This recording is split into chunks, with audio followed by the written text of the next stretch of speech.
It is my pleasure to welcome to the best show, Jarvis Cocker. How are you, Jarvis? Hello, Tom. I'm all right. How are you if you've been broadcasting for 17 hours straight? I've been talking for 17 hours straight, and I've never done anything like this. The most I ever talked was 6 hours. I've done 6 hours of shows, and yeah, this is a whole other thing. I didn't realize how low it would get, and it's a real test of my willpower, and it's like me versus me right now. But I think I'm losing. It's me versus me, and I'm losing. No, don't say that. Don't say that. How much coffee have you drunk? I've had a bunch, but I've tried to moderate the amount of coffee I have been taking in because I didn't want to truly crash. So I've been trying to keep it on like a steady, almost like an IV drip, if that makes sense. Right, yeah. But I'm doing okay, and you being here makes me very okay. You are obviously, everybody knows who you are. Everybody listens to the show is probably doing backflips right now. Jarvis, you wrote a book that just came out. It came out, it's out in the UK. It's out in Europe. But it's not. Is it out in the US yet? No, I think like it's available, on import, and I think we're trying to get a distribution deal for it, but there isn't a publisher in the US. No. Sure. Well, it's an amazing book. It's called Good Pop, Bad Pop: An Inventory by Jarvis Cocker, and this book. What a joy it was to read this book, and you I guess ostensibly it's you talking about everything up until like the point when pulp kind of pops is where the line stops, but it's such an amazing journey through your thinking and your experiences and everything that made you. And well, first of all, the book just looks beautiful. The design and the photos, everything it's just wonderful. I can't recommend the book highly enough. It's just a real a true achievement. And the way you tell your story is by way of the items that you are kind of sorting through and kind of piecing your past together and what has value and what you can say goodbye to. And it's just you really killed it with this, Jarvis. What an amazing book. Well, thanks, Tom. Yeah, I mean, it's all down to really the fact that I've never really thrown anything away in my life, which obviously can lead to problems. But all this stuff, like you say, it's kind of a life story told through objects. And all these objects were just in a loft of a house that I used to live in like about 20 odd years ago. And I'd left this stuff there. I'd left London for a while and just left this stuff in a friend's house. Mm-hmm. And I always thought that was kind of not so nice of me. Maybe they might want that space for themselves to store their rubbish in rather than my rubbish. So I always thought I would get to grips with it one day, but I guess lots of people have got things hidden away in lofts or cupboards, and you very seldom do get round to doing that. But one day I just decided to do it, and luckily for me, I suppose, instead of throwing it all into what I would call a skip, but you would call a dumpster, just throwing it all away, I decided to look at each object individually, take pictures, and see if they could tell me a story. And as you say, they've ended up in this book, and it ends up being a life story told through objects. Yeah. Yeah, absolutely. And how long had you been contemplating writing a book like this? Because there's other things you've written. There was actually a kind of like, what would you call the shorter version of Good Pop, Bad Cop, which was based on two lectures that you had done? Oh yeah, well that's good. You see now, what happened was, I came up with that title for, like, we had this thing called Brexit. You've probably heard of it. Absolutely. Over there. Terrible idea, but unfortunately it happened. And I was very much against it. I've spent a lot of time living in Europe, so I was very keen to remain part of Europe, but it went the other way. And I did quite a lot of going on marches and stuff like that. And like you say, I put together 2 speeches that I'd made, impassioned speeches trying to change people's minds about the subject of Brexit. They were collected in a pamphlet called Good Pop, Bad Pop. Yeah. But then when I came to writing the book, I suddenly realized, why did I throw away that great title on a little pamphlet like that? Because, I don't know, it just seemed like it would be the best title for this book, because most of the objects that I come across are pop items, because I believe I was kind of raised by the TV and the music that I listened to. I mean, I've been reading your book, and I've just been reading your bit about auditioning for the new Monkees. Oh, God. And obviously, I don't want to raise that, because I know that's not such a nice memory for you. Oh, but it's fine. Obviously, we share a love for the original Monkees. You know, I watched that program so much when I was a kid, and I think that had a lot to do with my desire to be in a band. I think because I saw it when I was so young, I probably thought it was like a reality TV show, you know. Yeah, and it's funny that when you think of the Monkees as this, it's kind of like the Pinocchio story in the real world, where it's this prefabricated band that somehow became a real band against everybody's wishes. None of the people on the business side of things, the Don Kirshner's and the people who were running the television show, ever wanted the Monkees to play their own instruments, for example. But they did, and they recorded this album, Headquarters, which is this amazing kind of ramshackle garagey album, which is just it's special, and it's but it sticks out in the catalog as this like sore this nail, it's like a square peg in a round hole, because they had the best session guys, but then suddenly there's this album that feels like very homemade, and it's just the Monkees will always hold a very special place in my heart, because there's something beautiful about the whole concept, because they're basically saying, what is authenticity is ultimately what the Monkees say to me, because at that point the Beatles are singer-songwriter. You got to write your own songs if you're legit, if you're authentic. But the Monkees now, the time has proven that the songs are the songs, the singing is the singing, and that is what makes something stand the test of time. So yeah, the Monkees are incredibly important to me. So how long had you been thinking about actually writing this sort of book? Well, I guess a lot of people, you kind of think at the back of your mind, oh yes, one day I'll write a book. I liked the idea of it, but I didn't really.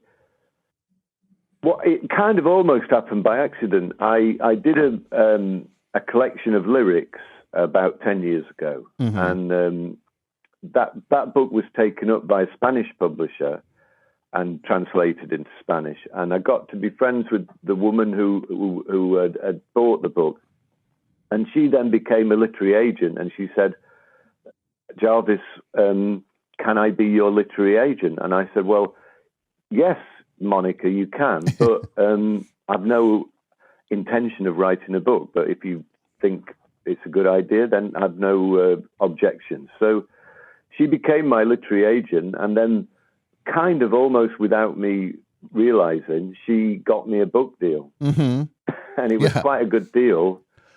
So then I just had to write a book. Yeah, she took care of the deal part of book deal. You had to take care of the book part of book deal, which is probably, which is the harder part of it. I was so grateful to her for doing that, because left to my own devices, I never would have focused myself to do it. Mm-hmm. But because she got me this deal, it was just like, well, you've got to do it now, otherwise you're going to look an idiot. And that's often the spur that we need to actually create things, is that fear of shame of being shown up. And in this case, it worked, yeah. Yeah, no, that's... But it still took me quite a long time. I mean, I started the book almost 5 years ago, because I had to kind of teach myself to write in a different way. I mean, I don't know if you felt that. I know that you write scripts and things, but writing a book is a different thing. I found it was much different to writing songs. It's different than anything I've ever done, and one of the hardest parts was getting my voice to work on a page without it just feeling like somebody just rolled a tape recorder and transcribed me talking for a couple days and then cobbled that together into a book. Like trying to make it work as a book, but also have it feel kind of like it's getting that ease is the hard part of just about anything. To make something look effortless and breezy is what takes the most effort. And writing a book is the ultimate version of that. At least I thought. I can't think of anything I've done that was harder than writing a book. So you get it. I get it. Now, a big part of the book is your fascination with the charts, which is much more of a British thing than a US thing in terms of the rooting interest you could have, wanting a single to be like the idea of the Christmas #1 is something that does not happen here in the US. That's not, but in England, it's this amazing like race to see who can get the Christmas #1 single. What are some of the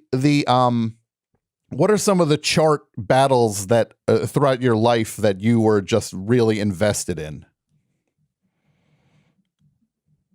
Well, yeah, I mean, the thing is, I get what you're saying. The charts for me have become less important, and I'm often wondering whether that's just because of my age or whether they've just gone rubbish. I prefer to think they've just gone rubbish, but I don't know whether that's actually true. But like you mentioned, the Christmas #1 thing, I mean, that's become really dull in this country over the last few years, because there's this guy who has cornered the market. Basically, every year he releases a song with all the proceeds going to charity. So that's the good side of it. Sure. But it's always just a cover version of a famous song into which he manages to put the word sausage roll.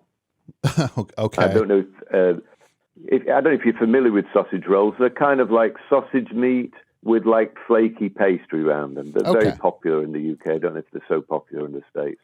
Anyway, I think the first one he had was I love sausage rolls. So that was the first one. And then what? Anyway, he's had the #1 for the last 3 years. So I've lost interest in the Christmas #1 battle. Well, how about as a kid? Do you remember chart battles as a kid you were obsessed with? Another one. Do you really want another one? Oh, yeah. I'll take as many as you can do, as many sausage roll songs as you've got. Oh, man. But now I've got to remember. I'm going to have to Google now. Because I try to keep them out of my consciousness. Because, sure. But when you were a kid, were there certain ones? Then you always sing that. Mm-hmm. And then the original song goes away somehow. Song. Yeah. It's funny because you. But here we go. Hold on. I've got one for you now. Okay. All right. We've got I Love Sausage Rolls. Okay. I can give you the sample lyric if you'd like. Please.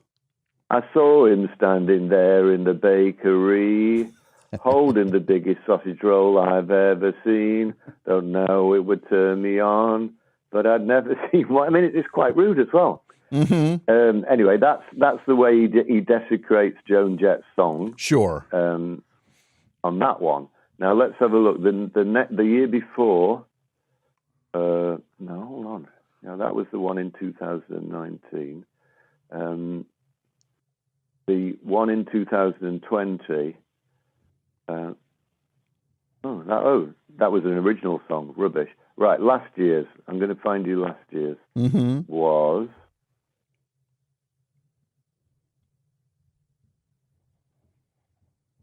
Come and sing and dance to sausage rolls with me. Here we go. We are back trying to make history. I don't know. Anyway, it seems that maybe they only did that one. Maybe they were.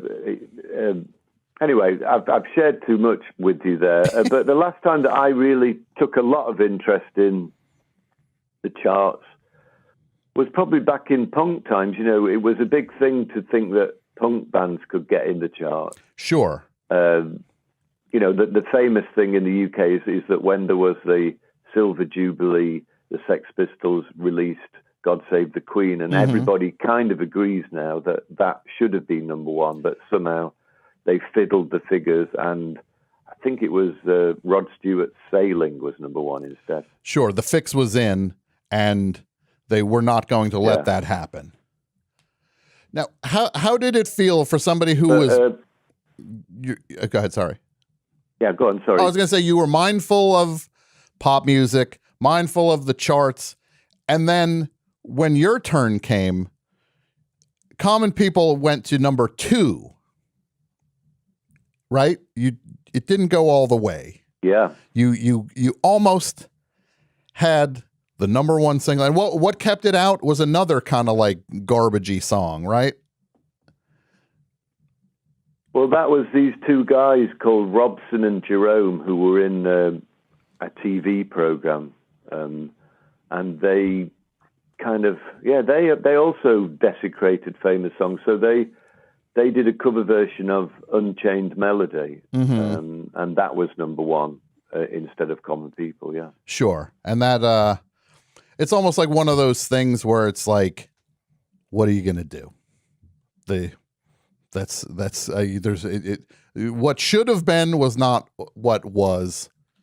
It's a number one song in all of our hearts. Well, no, I mean, I don't. I mean, the thing was, before that, Pulp, I think the highest we'd been in the charts was like number 30. So to actually get in the top 10 was just like a mind-blowing thing. It was, you know, as you say, maybe it's an alien thing in the States. I guess at one point it would have been a big deal, but I guess people gave up on the charts in the States quite a long time ago. I mean, as I say in the book, you know, I kind of realized that a few years ago when I was in Chicago, and I was recording an album with Steve Albini, and he's famous for kind of hating chart music and pop music. And we were talking one lunchtime, and he asked me what my favorite type of music was, and I said pop music, and he kind of nearly choked on his sandwich he was eating. So that made me realize that they don't really hold the same thing. I suppose maybe because the UK is a smaller country. And the thing that I liked about the charts, or that seemed to be a thing, that it was a kind of weird form of capitalist democracy, because a 7-inch single would cost maybe 50p, you know, which is less than $1, whatever. And you could buy that single, and then you would kind of, like, as you said at the beginning, like, you would feel invested in that, like thinking, oh, is that record going to go up the charts? It was almost like betting on a horse or something. Yeah. You felt like you were kind of voting in some kind of exciting election. Sure. And if enough of the like-minded people voted for that song, it could get somewhere. And I suppose the one that I always seem to use as an example of that was when Laurie Anderson got to number 2 in the UK pop charts with her song "Oh Superman," which was just, you know, something so left field. Yeah, was there almost at number 1. And that is the beauty of the British charts, because the US is just so enormous that you just can't move the needle as easily as you can, because the US is just too big to do that. You have so many regional hits in the US over, like that's been the history of so much rock here, is just like, oh, this band was popular in Texas, but their records really didn't make it much out of that. Like there are these local hits. England is just a little more manageable in terms of the charts and actually being able to make a dent, and you have your identity tied to those singles you buy. One thing I was curious about, you've always had, like, movies have always clearly been important to you. You've talked in the past about having kind of filmic aspirations, I guess, over the years. And is that something you still have? I mean, I know you did the Wes Anderson music, which was amazing. You got to do the French pop for that, as was it Tip Top?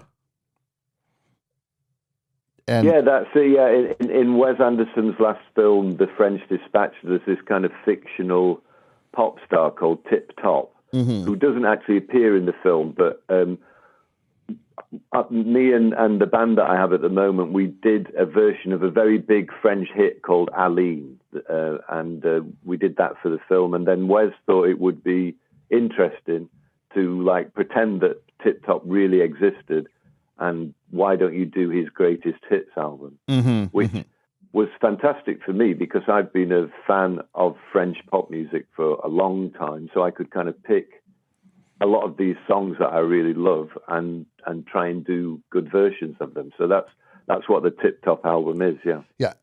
Do you still feel, because you've done a book, you've done so much with music, you've done a book, like film, is that a medium you would want to ever try in any way? Because I know in the past you had talked about wanting to make a go at some kind of thing in movies. I don't know if you were thinking about directing or writing or something like that. Is that still an ambition you have?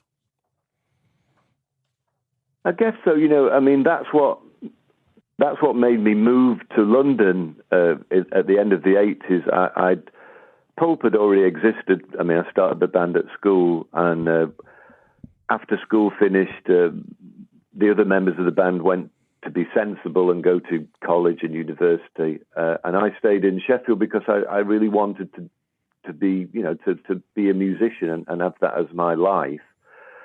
But then it didn't really work out, and I got to kind of my mid-20s and thought, if I don't make a move now, I'm just going to be stuck in this town for the rest of my life.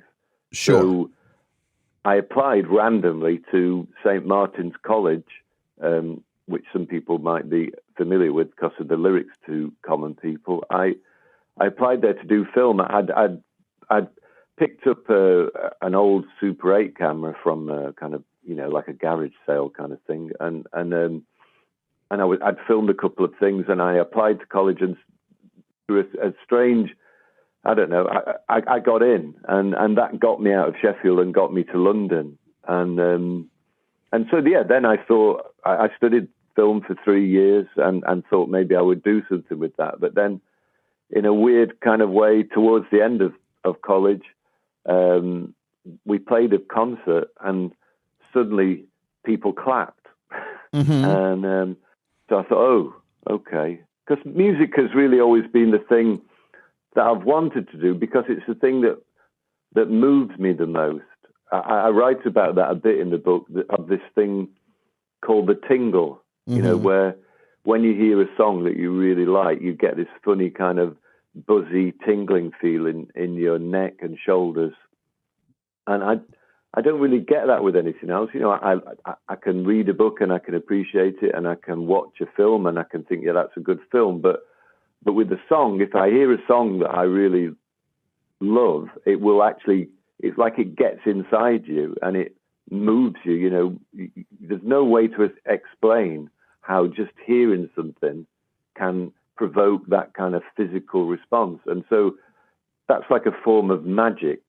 And so I always wanted to kind of be involved in music because I wanted to feel that magic, but I also wanted to try and learn how to produce that magic as well. Oh, absolutely. And that's one of the things I'm strangely grateful that I don't make music, because then I'm not truly kind of taking the watch apart in the way where I'm trying to figure out.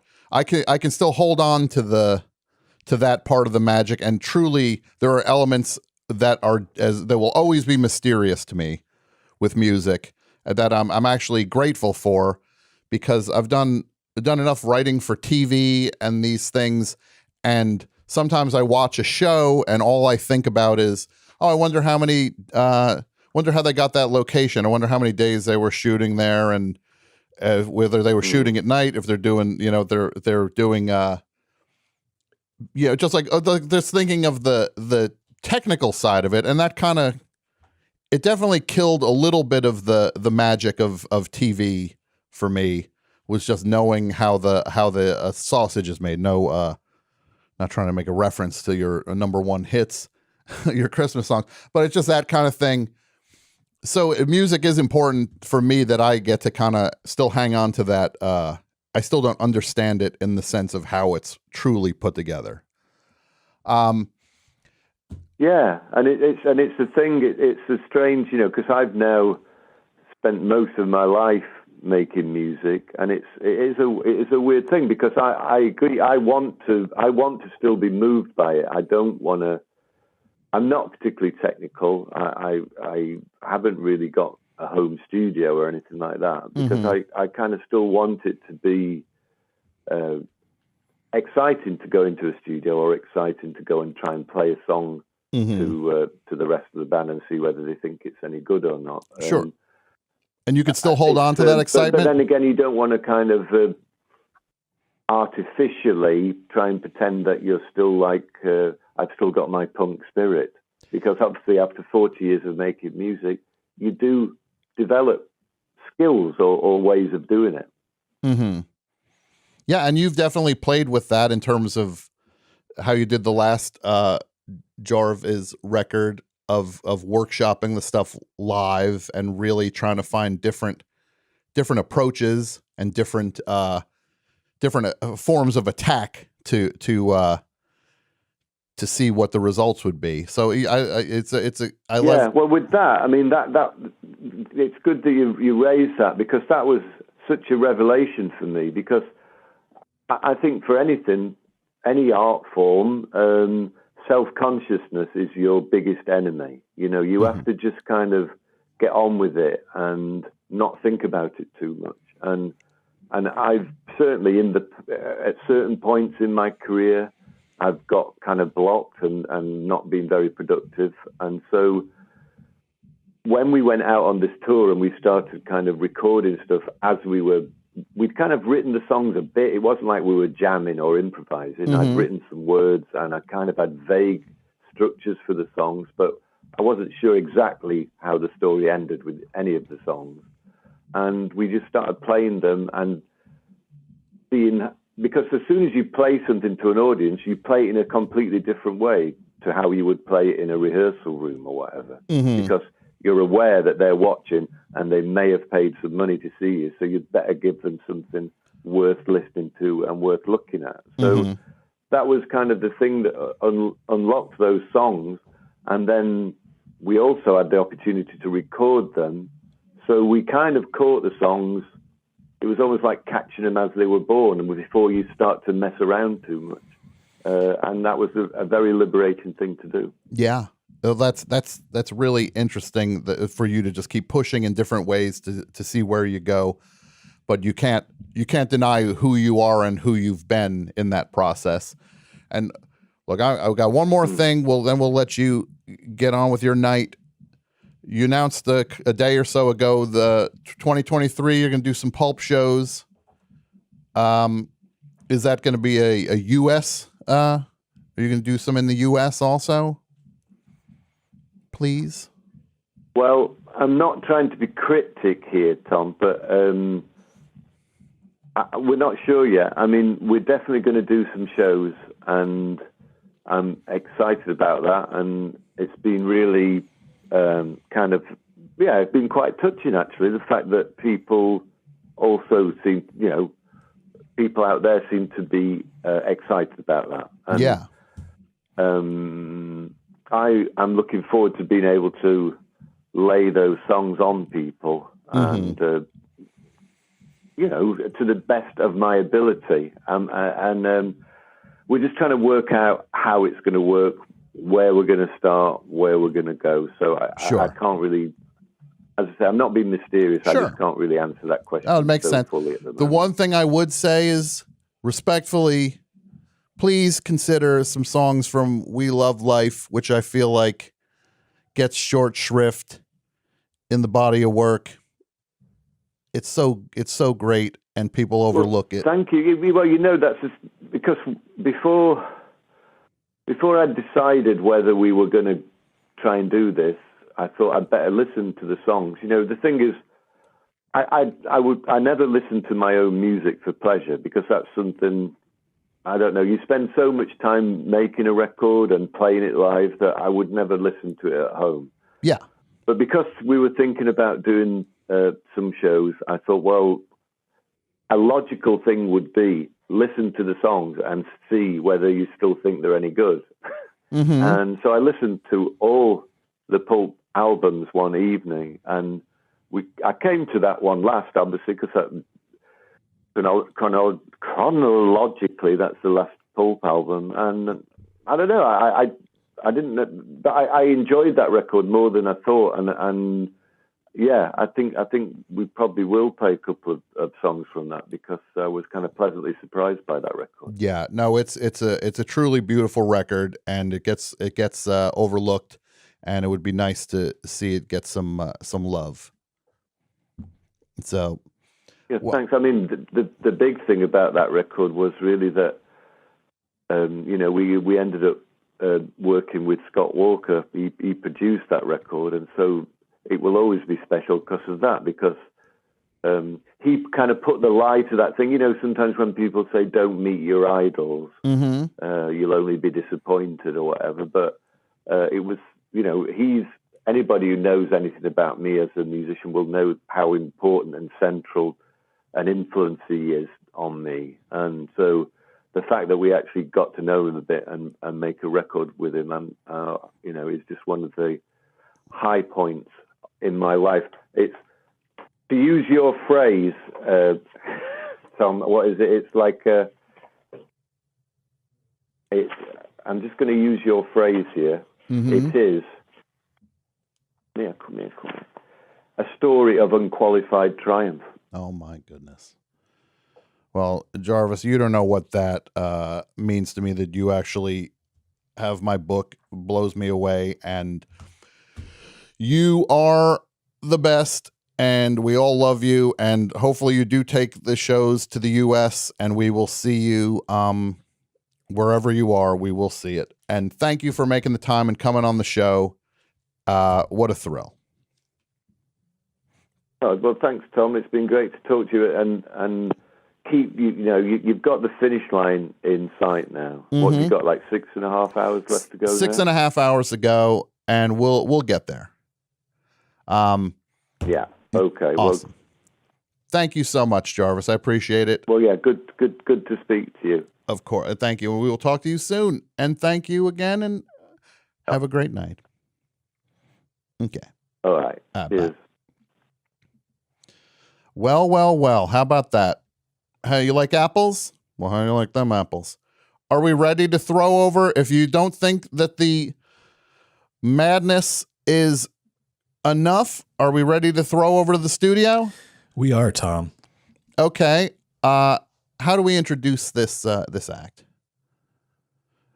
Mike Watt in studio. Throw it over.